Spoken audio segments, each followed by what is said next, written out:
So, nandito ngayon yung The Philippine Business News sa Amsterdam.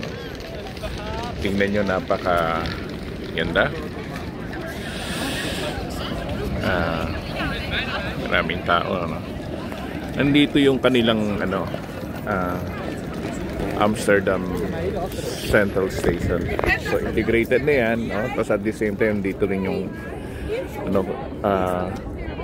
Canal Ride, no? Ayan. Ang daming tao, ayan. So, pwede nating yan, no?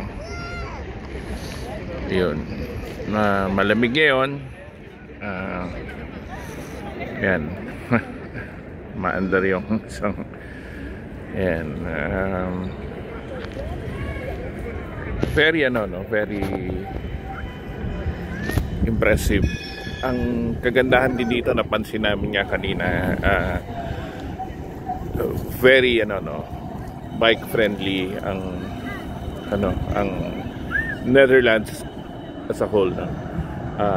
Yung mobility nila, yung kanilang system, talagang ma-i-inspire ka, no? Hindi ka parang matatakot na maglakad kasi meron pang separate na line, no? Lane rather for the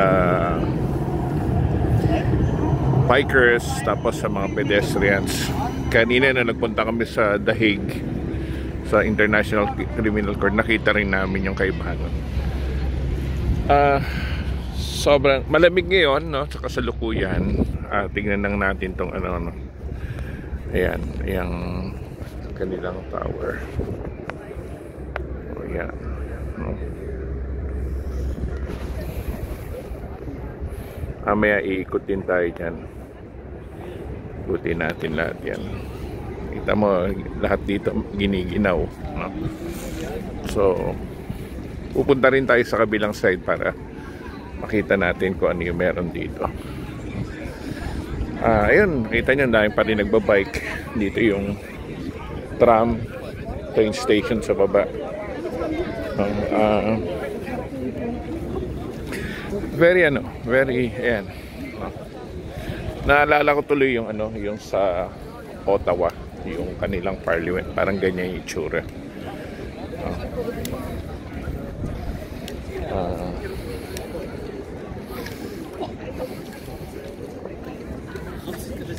Ayan na siya. So, hindi ko lang alam kung gaano nakatanda tong Victoria Hotel, pero napaka ganda. And so, ayan. Una natin, no, marami yan, dami naglalakad, no? Dito ginagalang nila yung pedestrian, pedestrians, pati mga bikers. Talagang may dedicated lanes para sa kanila. Ayan.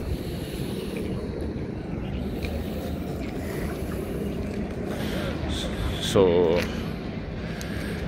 siguro pag may pagkakataon din kayo, no, mapuntahan nyo ito, napakaganda, no?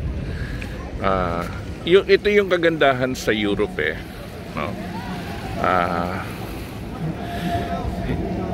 Kumbaga sa Europe kasi may kita mo na na may mga ayan, may mga iba-ibang, bawat bansa may iba-ibang karakter, no?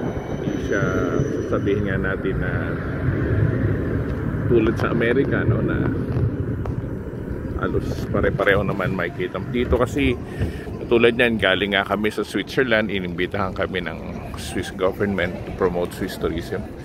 Makikita mo na sobrang sobrang ganda nung sistema nila.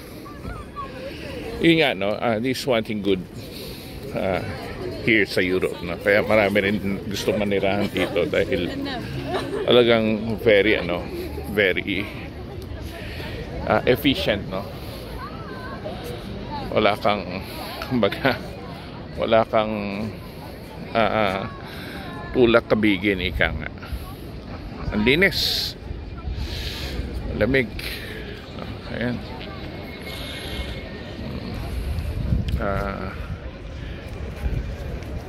titingnan natin, no?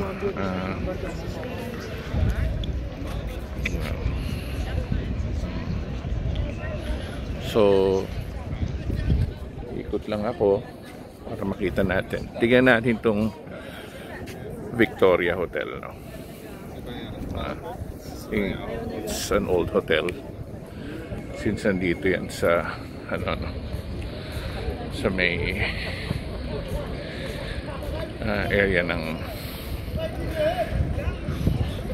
train station nila.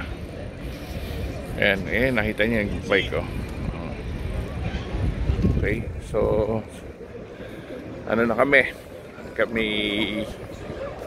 kikilos at lilipat sa ibang lugar.